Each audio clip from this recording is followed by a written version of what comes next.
किसानों की महापंचायत पर अजय चौटाला ने किसानों को यह नसीहत दी है। उन्होंने कहा है कि किसानों को आंदोलन के बजाय केंद्र सरकार से बातचीत के लिए आगे आना चाहिए।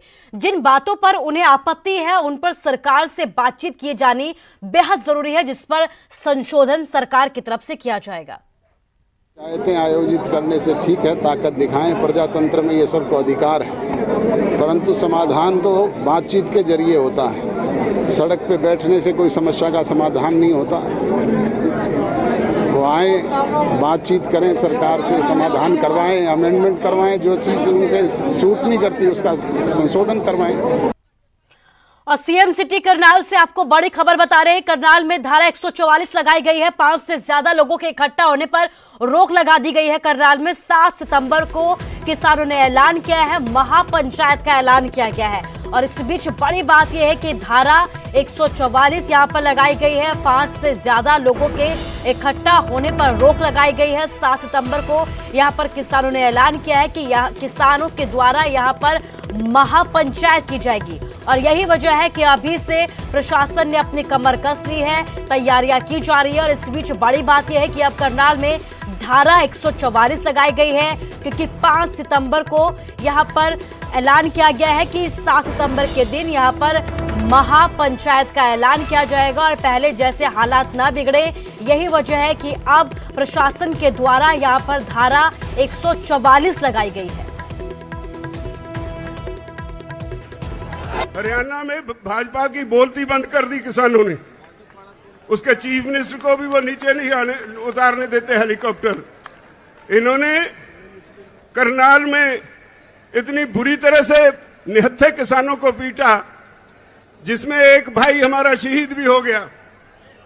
और हमने 6 तारीख तक वार्निंग दे रखी है हरियाणा की सरकार को कि या तो उस ऑफिसर के खिलाफ जिसने सर फोड़ने की हदायत की पुलिस को, या तो उसके खिलाफ 302 का मुकदमा दर्ज करो, नहीं तो फिर 6 तारीख को आपकी सेक्रेटरीट को घेर लेंगे। 6 मुझसे गलती से कहा गया, 7 तारीख को करनाल में इकट्ठ रखा गया है। अगर सरकार उस ऑफिसर के खिलाफ 302 का मुकदमा दर्ज नहीं करेगी तो हरियाणा के किसान इकट्ठे होके वहां सिविल सेक्रेटरीट को घेराव कर लेंगे। और ज्यादा जानकारी के लिए हमारे संवाददाता हिमांशु नारंग फोन लाइन से करनाल से हमारे साथ जुड़ गए हैं। हिमांशु, धारा 144 लगा दी गई है करनाल में, क्या कुछ अपडेट और कैसी तैयारी प्रशासन की तरफ से? देखिए, कल शाम को 2 आदेश जारी होते हैं करनाल के पुलिस अधीक्षक की तरफ से और एक जिला अधीक्षक की तरफ से। करनाल के डीसी ने रूट डायवर्जन का एक आदेश जारी कर दिया है, यानी कि 7 तारीख को नेशनल हाईवे पर अगर जाम लगता है, अगर किसान जाम लगाते हैं तो फिर रूट डायवर्जन हो जाएगा। यानी कि जो दिल्ली से लोग आ रहे हैं उनके लिए पानीपत के पास से रास्ता बनाया गया है और वो गांवों से होते हुए उन्हें नीलोखेड़ी निकाला जाएगा और उसके बाद वो नेशनल हाईवे पे होते हुए चंडीगढ़ की तरफ जाएंगे। और जो लोग चंडीगढ़ से आ रहे हैं उनके लिए पीपली कुरुक्षेत्र से रास्ता निकाला गया है और उसके बाद वो रास्ता लाडवा इंद्री होते हुए गांवों के जरिए घरोंडा में निकलेगा और घरोंडा के जरिए वो लोग उन्हें दिल्ली की तरफ निकालेंगे। और दूसरी तरफ जो पुलिस अधीक्षक की तरफ से आदेश जारी हुआ है उसमें धारा 144 लगा दी गई है। साथ ही साथ जो लोग शरारती तत्व हैं और शांति भंग करने का प्रयास करेंगे, कानून व्यवस्था का उल्लंघन करने का प्रयास करेंगे और उनके पास किसी तरीके का हथियार यानी कि लाठी, डंडे, गंडासी, कस्सी पाई जाती है तो उनके खिलाफ सख्त से सख्त कार्रवाई होगी।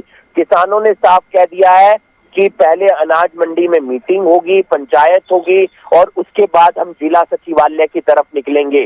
अनाज मंडी से जिला सचिवालय की तरफ जो रास्ता जाता है वो नेशनल हाईवे होकर ही जाता है, तो ऐसे में उन्हें रोकने के लिए भारी संख्या में पुलिस बल तैनात किया जाएगा।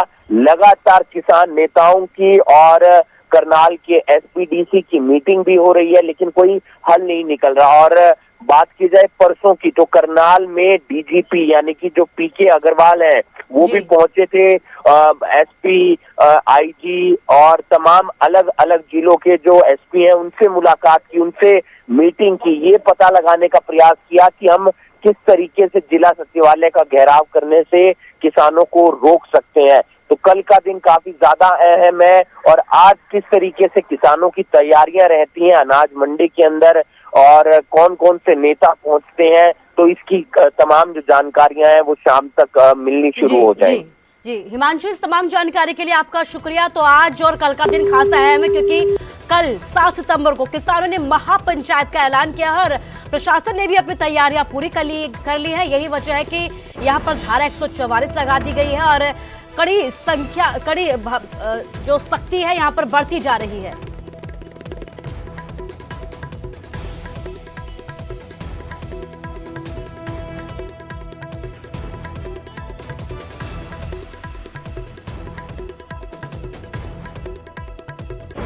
और अब बात कोरोना की करते हैं। गोहाना से खबर है, कोरोना के डेल्टा प्लस वेरिएंट मिलने से यहां पर हड़कंप मच गया है। एक आश्रम में कुक 2 महीने पहले ही कोरोना संक्रमित हुआ था। अब 2 महीने बाद कुक की report delta plus corona virus की उसमें पुष्टि हुई है। गोहाना के नागरिक हॉस्पिटल में एसएमओ डॉक्टर करमवीर ने इसकी जानकारी देते हुए ये बताया है कि कुक अभी फिलहाल के लिए ठीक है। आश्रम में स्वास्थ्य विभाग की टीम की तरफ से सभी लोगों के टेस्ट किए गए हैं और सभी लोगों की रिपोर्ट कोरोना नेगेटिव मिली है।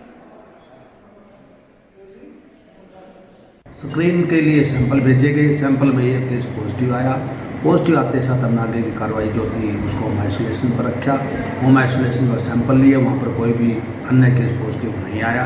और ये 1.5 महीना पहले की बात है, 2 महीने हो चुके हैं। तो तकरीबन कहते हैं भी अब बिल्कुल कहते जो मरीज है। और अब खबर सोनीपत से है। सोनीपत में चोरों ने लोगों की नींद को हराम कर दिया है। पुलिस की भूमिका भी यहां पर सवालों के घेरे में आ गई है। नेशनल हाईवे 44 पर चोरों ने 6 दुकानों को अपना निशाना बनाया। यहां पर किराने की दुकान, इन्वर्टर, बाइक रिपेयरिंग और दूसरी दुकानों को भी निशाना बनाया गया। हजारों की नकदी और सामान पर चोरों की तरफ से यहां पर हाथ साफ किया गया। इसकी सीसीटीवी फुटेज भी सामने आई है जिसमें आप देख सकते हैं कि कैसे पहले 3 चोर दुकान का शटर उठाते हैं और उसके बाद चोरी की वारदात को अंजाम देते हैं। लेकिन चोरों पर शिकंजा कसने में पुलिस यहां पर नाकाम साबित होती जा रही है। यही वजह है कि इस तरीके से वारदातें बढ़ती जा रही है। 3 महीने पहले भी यहां पर दुकानों पर चोरी हुई थी और अब चोरी की ये वारदात बताने के लिए काफी है कि पुलिस कैसे चैन की नींद सो रही है। मैं हूँ टॉप नाइट पेट्रोलिंग से, प्राइवेट एजेंसी है और यहाँ इंडस्ट्रियल एरिया में जो है पेट्रोलिंग करती है। तो रात में हम यहाँ पर आए पेट्रोलिंग करीब 12:30 बजे। जब रिपोर्ट ओके थी यहाँ पे और सेकेंड राउंड में आए करीब 3:30 पौने 4 के करीब में। तो यहाँ पर जो है क्या हुआ, ये शटर जो है ना टूटा पाया, कहने मतलब नीचे 2-3 बंदे मिल के जो है उसको उठा के जोड़ रखे थे। सर 3 महीने पहले हमारे यहाँ चोरी हुई थी और 3 महीने पहले उन्होंने काफ़ी भारी नुकसान किया था, 1-1.5 लाख रुपए का।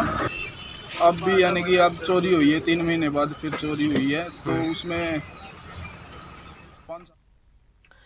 टोक्यो ओलंपिक में कांस्य पदक विजेता पहलवान बजरंग पूनिया बहादुरगढ़ के अपने पैतृक गांव पहुंचे, जहां गांव वालों ने उनका जोरदार तरीके से स्वागत किया। बजरंग पूनिया ने कहा कि गांव वालों ने हर बार उन्हें प्यार दिया है और सरकार ने भी उन्हें पूरा सहयोग दिया है।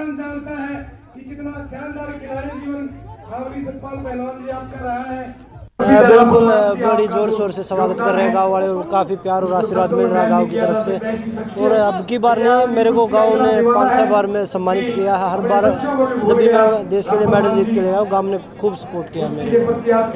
सरकार ने ओलंपिक पदक जीतने के बाद सरकार ने कितना सपोर्ट किया आपको? देखिए, ओलंपिक पदक से पहले भी गवर्नमेंट ने खूब सपोर्ट किया है खिलाड़ियों को और बिल्कुल अभी पहले से काफ़ी सुविधाएँ बढ़ी है। और ओलंपिक